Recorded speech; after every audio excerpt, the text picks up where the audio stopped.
días, amigos, amigas, que miran o son suscriptores de mi canal. Hoy os los quiero explicar algo antes de entrar a este texto, al Salmo 1, ¿no?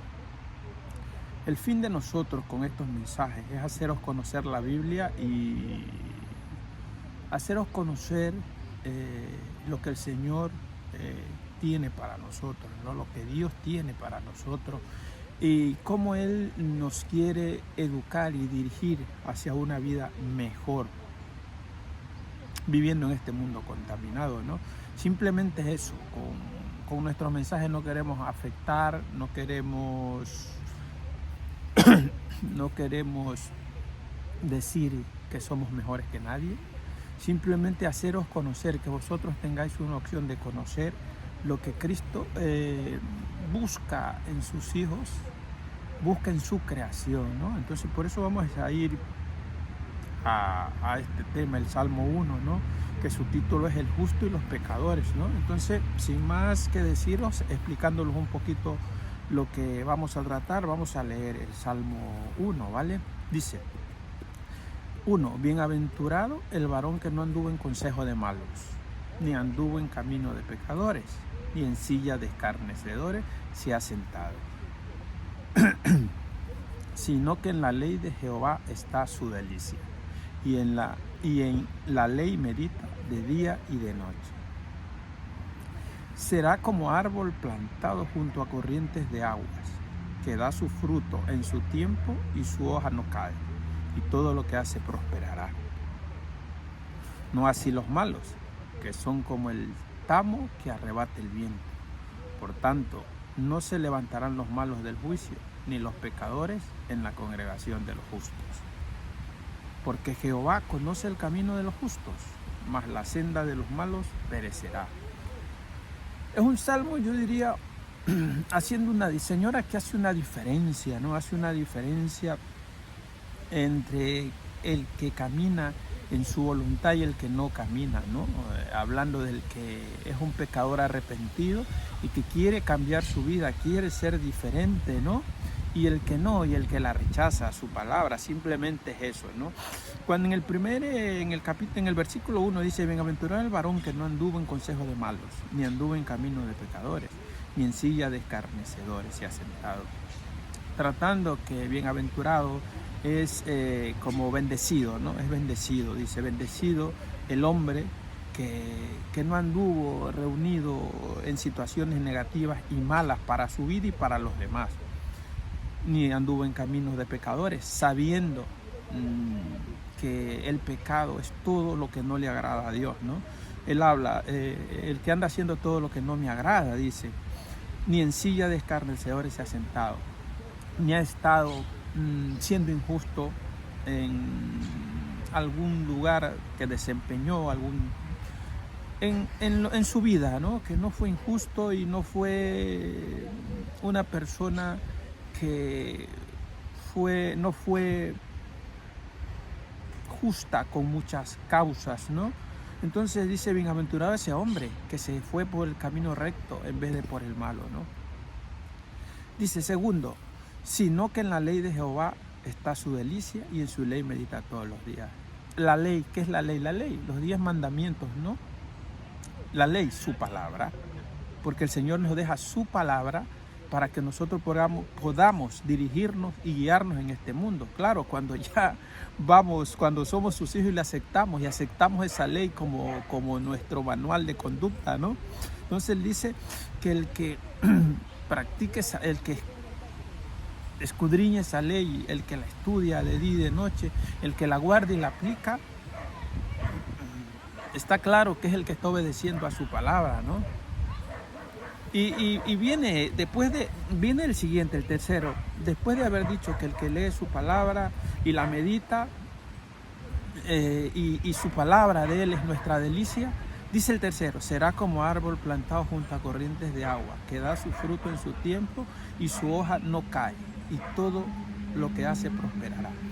Daros cuenta que estos primeros versículos están hablando del hombre cristiano, del hombre que camina en la senda de Cristo, ¿no? Dice: será como árbol plantado junto a corrientes de agua. ¿Qué es un árbol plantado a corrientes de agua? Un árbol plantado junto a corrientes de agua es un árbol que siempre está verde. Siempre está bien plantado, no se seca, da fruto, porque no le falta esa agua. Sus raíces están fuertes porque no le falta el agua, ¿no? Dice, y porque, quiere que os diga una cosa, porque esa agua viva que nos riega a los cristianos cada día es la palabra de Cristo, es Cristo. Entonces él hace una comparación con un árbol plantado junto a agua, siempre verde, con sus raíces fuertes. Así tenemos que ser los cristianos cuando estamos regados por la presencia de Cristo y por la agua viva que es Él, ¿no? Él es la fuente, la corriente, Él es todo en nuestra vida y nos mantiene fuertes y con raíces bien arraigadas en su fe, ¿no? Dice, en su tiempo, dice que da su fruto en su tiempo y su hoja no cae y todo lo que hace prosperará. Cuando te habla de todo lo que hace prosperará, te está hablando en primer lugar de la prosperidad propia espiritual. No está hablando de la prosperidad económica como la llevan muchos. Lo llevan como prioridad. El Señor quiere que prosperes espiritualmente, que crezcas espiritualmente, que guardes su palabra, que Él sea tu modelo, que en el mundo te manejes como Él se manejó, siendo compadecido, ayudando al que necesita, dejando avaricia, siendo justo. O sea, esa es la prosperidad primero, la prosperidad espiritual. ¿Que puede venir la prosperidad material? Sí, puede venir, porque Dios lo sabe. Pero como cristianos, ese no es nuestro fin. Nuestro fin no es la prosperidad material, nuestro fin es primeramente la prosperidad espiritual. Y luego, dice su palabra, que todo luego se añadirá. Dice su palabra, buscar primero el reino de Dios y su justicia. Y luego todo se añadirá. O sea, tú primero tienes que centrarte en buscar a Cristo. Prospera espiritualmente. Haz ese nudo con Él, reconcíliate con Él. Que luego el Señor todo lo va a hacer llegar. ¿Vale? En el 4 dice, escucha, los primeros versículos hablan del hombre de Dios, del hombre justo, del hombre que acepta, del hombre que se arrepiente de sus pecados. Hace una diferencia simplemente. De ahí dice, no así los malos, que son como el tamo que arrebata el viento. No los malos. Cuando el Señor dice no así los malos, está hablando de las personas que no guardan su palabra, de las personas que lo rechazan, de las personas que no quieren vivir bajo los mandamientos que Él nos deja, los mandamientos cristianos de comportamiento, ¿no? Habla de eso, habla de así los malos, porque todo el que rechaza la palabra de Cristo, que es la verdad, pues Él le llama malo. ¿Por qué? Porque está caminando en un camino incorrecto, un camino de maldad, un camino puede ser de envidia, un camino de pecado, un camino de pecado. Estás haciendo todo lo que a Él no le gusta.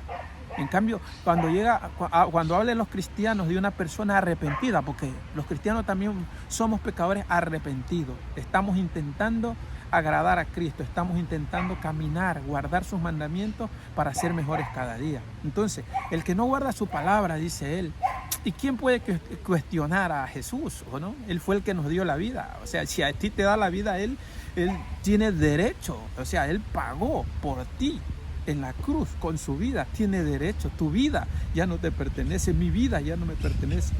Él le pertenece a Él porque Él la pagó con sangre, a precio de sangre. No con dinero, a precio de sangre, con su propia vida. Entonces tu vida ya no te pertenece. La mía no me pertenece. Nuestra vida la compró Él. ¿Sabe? Pero aún así, habiéndola comprado, nos dio libre albedrío de poder seguirle o no. Entonces, esa es tu decisión, seguirle o no, guardar sus mandamientos o no, vivir como Cristo quiere o no. Entonces, por eso te lo digo, simplemente Él hace una aclaración del que sigue su palabra y del que no sigue. No lo digo yo, lo dice el propio Jesús en su palabra y su palabra es la verdad. En el 5 dice, por tanto, no se levantarán los malos en el juicio, ni los pecadores en la congregación de los justos. Mira, este versículo es muy interesante. Dice, por tanto, no se levantarán los malos en el juicio. Muchas cosas se hablan de la venida del Señor, de la segunda venida, ¿no? Muchos dicen, ha pasado 2000 años y no viene. Pero lo que tú no sabes es que si Él no viene, tu juicio también está cerca. Porque cuando tú mueres, tú te presentas ante Él. y donde vas a ser juzgado por lo que has hecho en la tierra. Entonces no es que esperes su venida, es que tú tienes que prepararte para estar listo cuando te toque presentarte ante Él, ¿no? Entonces Él dice, por tanto, no se levantarán los malos del juicio. ¿Cuáles son los malos? Los que nunca le aceptaron, los que no quisieron guardar su palabra, los que no quisieron vivir como Él los ordena que vivamos. Esos son los malos. ¿Y qué dice cuando no se levantarán en el juicio?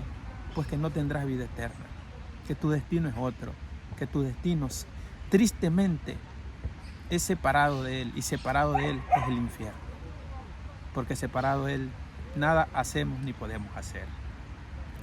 Dice, ni los pecadores en la congregación de los justos. Mira, somos cristianos, pero dentro de las iglesias hay mucha gente que no vive como Dios quiere.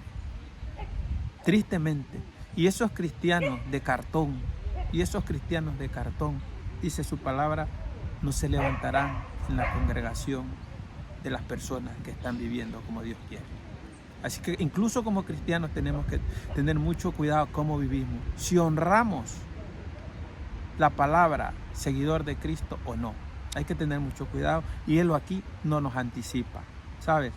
Y el número 6, porque Jehová conoce el camino de los justos, mas la senda de los malos perecerá. En el día de la venida del Señor, cuando levante a su pueblo, incluso gente que está en las iglesias se quedará. ¿Por qué? Porque nunca rindieron su vida completamente a Cristo, porque nunca vivieron como Cristo querían que viva. Vivieron un evangelio de mentira, un evangelio light. Escogieron las iglesias como clubes sociales, pero no rindieron su vida a Cristo. No dejaron que Cristo sea su Señor y su Salvador. Entonces, mira, esto es una reflexión tanto para el que no tiene a Cristo como para el que lo tiene. Tenemos que tener mucho cuidado. Vivir en Cristo, guardar su palabra, aplicar su palabra, ser dignos representantes de Cristo aquí en la tierra. Es simplemente eso. Yo sé que es una palabra dura para todos, pero para el que no tiene a Cristo, te llama el Señor a buscarle. Te llama el Señor a vivir esta vida, que es una vida buena. Con el Señor todo es bueno. A pesar de las circunstancias, las pruebas, hay paz. Hay mente limpia para buscar soluciones. No te ofuscas, porque sabes quién está a tu lado. Y para el que lo tiene ya y va a las iglesias, se congrega a estar percibido, a rendir su vida a Cristo, porque de lo contrario va a suceder lo mismo que con las personas que no lo tienen, por vivir un evangelio vano, un evangelio light o un evangelio de mentira. Cristo te ama, Dios te bendiga. Si te gusta este tipo de contenido, dale like, comparte, que necesitamos que mucha gente lo escuche y lo entienda. Y te pido que leas el Salmo 1, lee los 6 salmos, y para que veas que lo que te estoy diciendo no son palabras mías, son palabras de Cristo. Y si quieres cambiar tu vida, solo tienes que pedírselo a Él y decirle: Señor, quiero cambiar mi vida, quiero ser diferente, quiero que tú seas mi rey, el rey de mi vida, el rey de mi hogar, el rey de mi trabajo, y que tú seas el que bendigas todo lo que haga. Te agradecería que entres en mi vida. Puedes hacer desde el silencio de tu cuarto, solo con Él. No es necesario que lo hagas enfrente de una iglesia si no quieres. Hazlo con Él, que en la intimidad Cristo responde. Cristo te ama y Dios te bendiga. Amén.